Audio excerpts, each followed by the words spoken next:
Alrighty, welcome in everyone to just another edition of Just Another College Football Podcast. I'm your host, as always, Tommy Brzee. It is Friday, September 5th around here, and we got a great show for you today. We got a lot of picks to make. This is one of those weekends that a lot of people will tell you doesn't have a lot of big games, only has the Oklahoma-Michigan game.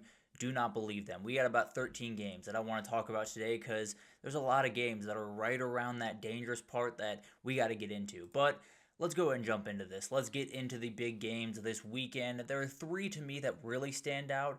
Iowa State, Iowa, we will get to in a second. We have a couple rivalries I want to kind of group together, but the big games this weekend, as I see it, let's start with the biggest one of the bunch.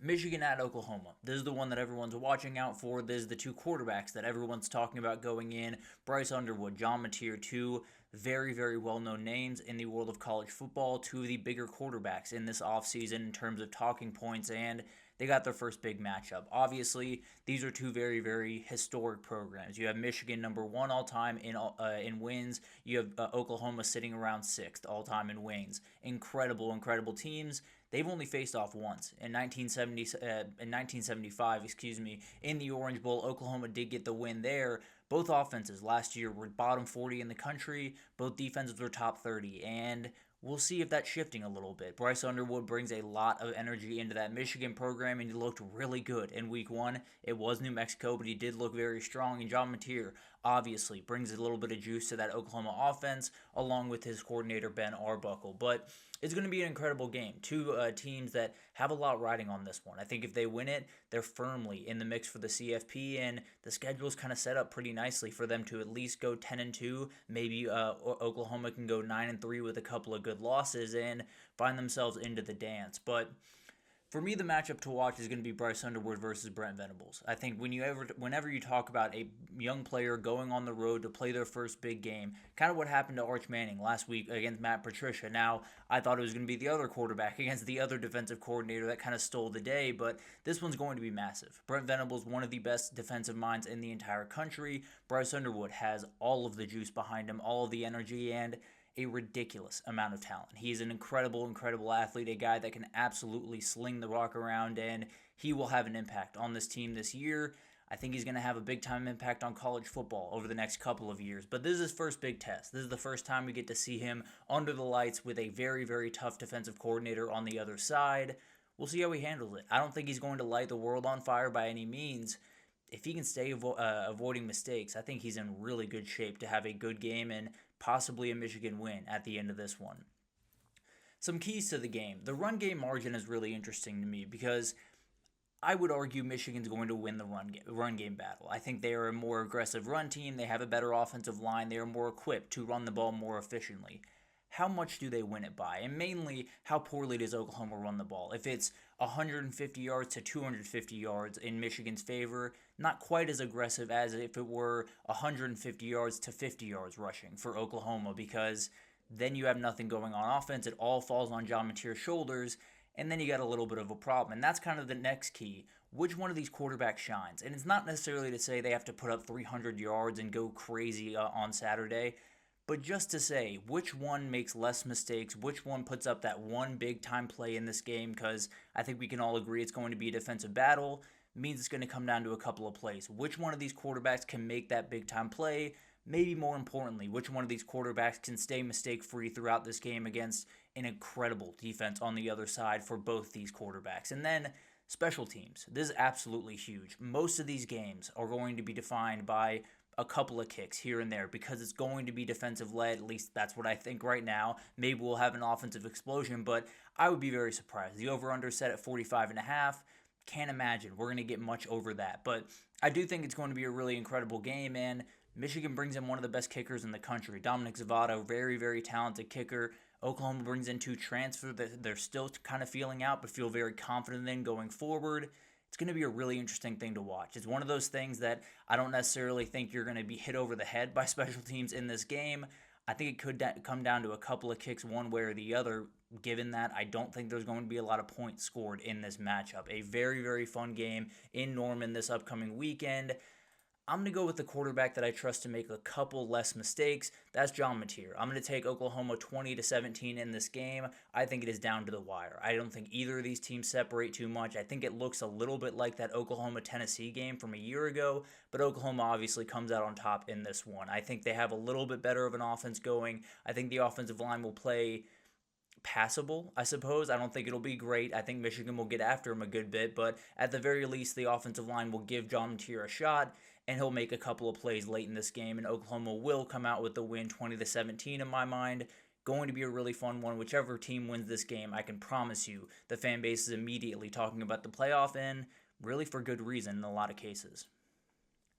Then you got Illinois at Duke. This is a very interesting game, one that I feel like people aren't talking about quite enough because you do have Darian Mensah on one side of the ball. He is going to be an NFL player. I feel very confident in that. That's a big reason why Duke spent quite a bit of money to get him to come on over. The big thing in this game is Illinois has more continuity. Illinois brings back the number 3 returning production in the country coming into this year. Duke brings back the 59th. Obviously, with Darian Mensah coming in, Malik Murphy going out, that has a big time effect on this. But also on defense, they lost some big time players that they're going to have to respect in this game, and they're going to have to find a way to replace. On the Duke side of the ball, it is Manny Diaz. I have full confidence that they're going to be able to find a good defense in this game, but it is one of those games where Duke's going to have to really bow up, and they're going to have to play a little bit more physical, a little bit more energetic, especially on the lines of scrimmage, and that's kind of my key to the game. Can the Duke offensive line hold back this Illinois defensive line? Because there is a difference between the ACC size and the Big Ten size, and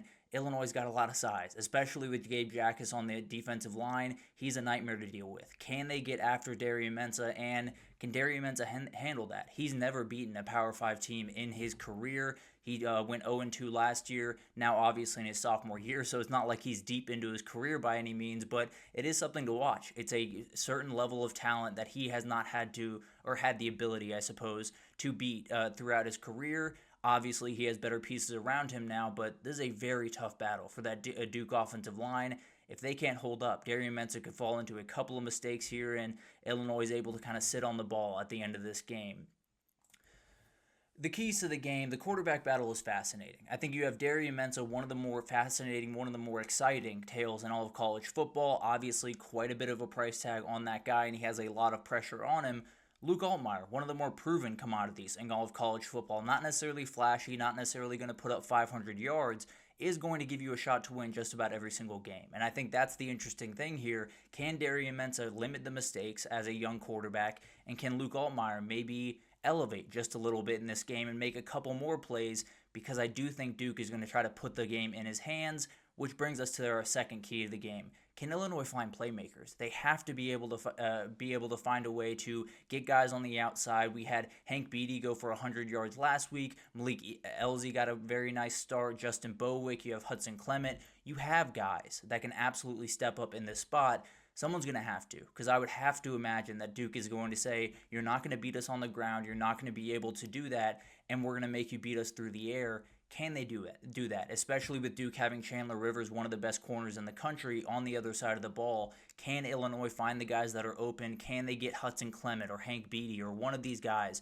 going on the outside? Because if they can't, Duke's just going to stack the box, and Manny Diaz defenses can stop the run if you give them the chance to. So it's going to be one of those games where Illinois got to find a little bit. I don't think it has to be 100 yards from Hank Beatty. I don't think it has to be 100 yards from just about anyone. It's got to be a number of guys stepping up in a number of different places and just making that one big-time play at the end of the day. And then the big-time thing here is, how many possessions does this game have? The way that I see it, and I could be wrong here, it's still very early in the season, but I think if you put the ball in Darian Mensah's hands consistently throughout this game, let's say he gets 12 possessions in this game, might be a little bit aggressive, but let's just say he does, then you're in a position where Darian Mensah is going to make plays. The more you give him opportunities to make them, he at some point is going to make a big-time play because he has elite talent. On the other side of the ball, Illinois wants to shorten this game. That's the way they play football. That's the way Brett Bielema's teams have always played football. And you have to put them in a position where they have to air the ball out a little bit. You have to get a couple of turnovers if you're Duke. Maybe not a couple of turnovers. At the very least, you have to keep the ball in Darian Mensah's hands as consistently as possible, because I don't care who you have on the defensive side of the ball. That kid is going to make a play at some point that could totally change the complexion of this game. It is going to be a battle. I think it's a very fun quarterback matchup, a very interesting game to go after. I think it's one that could have a lot to do with the CFP, especially if Duke is able to win it. They're in a position where they don't play a ton of really tough games after this, and they could go 10-2 and find their way into the ACC title game and be firmly in the mix for the CFP. Illinois obviously wants to do that, and they're number 11 in the country right now. They want to stay right there and be able to go into an Indiana game or an Ohio State game with a lot of confidence and maybe a little bit of wiggle room. I think they're able to do that. I think Illinois wins this one 23-20. I think it's a back and forth game. I think Darian Mensah makes a couple of plays that make people notice him a little bit more on the national scale. I think Illinois just has that little bit of physicality advantage. I think Illinois is able to win this game. They're able to run the ball efficiently enough. I don't think it'll be perfect, but I do think this will be a really fun game. I think Illinois wins this one on the road 23-20.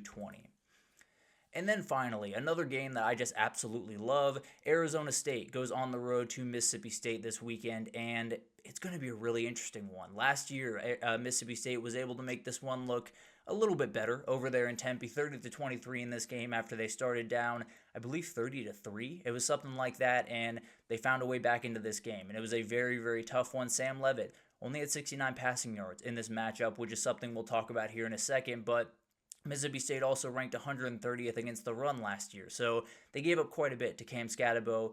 Can they take advantage of that, Arizona State, this upcoming year the same way they did last year? And on the other side, you might have the better running back duo on that side, and the Mississippi State offensive line against the Arizona State defensive line, I think is huge. You have Devon Booth, you have Fluff Bothwell, and you have a guy in Blake Shapen that I don't think gets nearly the respect that he deserves. If you can keep those guys upright and you can find openings for those running backs, you can do some special things in this game, and you can get a big-time upset in Starkville and probably not put yourself in a CFP contention, but absolutely give yourself a signature win under Jeff Lebby, make those fans very, very excited in Starkville going forward. But I think this is where you find the opening. If you're Mississippi State, you shorten this game, you keep the ball out of the hands of Sam Leavitt, and you really lean on this defense. It's a good defense. It is also a defense that doesn't necessarily physically match up to a lot of SEC teams. Mississippi State might be a little bit more in their wheelhouse, but it is going to be a game where if Mississippi State can run the ball, they can shorten this game. It could get interesting in a hurry. The keys to the game to me, Blake Shapen, just alone by himself, he might be the most forgotten quarterback in the entire country. He is a guy that can make all types of plays, has a ton of confidence, didn't play his best game last Saturday, but absolutely runs this offense with a lot of confidence, with a lot of ability, and I think he has the ability to get a massive win here. Now, obviously, he's got to stay healthy. Obviously, he's got to make some big-time throws, and the guys around him have to make big-time plays with the ball in their hand, but there's a more talented team around him than it was last year, and he was able to make some things happen against this Arizona State defense. I do think he has the ability to have a big-time game, and frankly, if Mississippi State's going to do anything fun this year, it's going to be on the backs of number 2. I can promise you that. And then Arizona State, can you make them one-dimensional if you're Mississippi State? Because last year, Sam Leavitt did not play a good game. Only had 69 yards. Now, when you have Cam Scatterbo going for 250, you have a little bit more ability to only pass for 69 yards and still win the game. But do they have that this year? Do they have that in Kyson Brown and Kanye Udo? Can they get those guys moving? Or can Sam Leavitt pick up the slack in the pass game and they don't have to worry about being one-dimensional? I can almost promise you Mississippi State's going to say, we're going to make sure that ball is in Sam Leavitt's hand, and we're also going to make sure that Jordan Tyson is not the one catching it. We're going to double that guy. So it's going to be a really tough battle, one way or the other. I think Arizona State's got to find some balance if they're going to go on the road and win this game, because the Cowbells are coming to town. That's the last key to the game for me. It's going to be a tough environment. It's going to be a weird environment. They've tried to prepare for it a couple of times throughout practice. I don't know if you've seen those videos. I can promise you that's not going to be remotely what you face on Saturday. It is going to be really loud. And Kenny Dillingham gave them a little bit of bulletin board material. Now, I don't think he meant any disrespect. I don't think he was trying to go after Starkville. It doesn't change that the people around there will be a little bit more energetic for this one. And I do think it's going to be a really raucous environment. Arizona State's going to have to keep their wits about them if they're going to be able to win this game. I think they will, and I think it will be barely. I think Arizona State wins this one 30-28. I do not think it's all that pretty. I think Sam Leavitt finds a way to make a couple of plays with his legs. I think this one's going to be really close. I think Mississippi State sends a little bit of a statement, sends a little bit of a shockwave throughout college sports, but Arizona State finds a way to win that game late. Arizona State continues on their way to possibly another CFP berth, but going to be a really fun one over there in Starkville, and just a little bit more juice this week, courtesy of Kenny Dillingham. But really fun games. 3 games that I think maybe not aren't the biggest marquee games this week. They're the 3 I'm most excited about. I'll be totally honest with you. Cannot wait for those to get underway. And we got some rivalries to talk about right after this. We will take a little bit of a break, and then we got Iowa State. We got Baylor, SMU, a little bit underrated. We got Kansas, Missouri, one that I cannot wait to talk about and watch this upcoming weekend. We'll talk about that and a couple others right after this, so stick with us.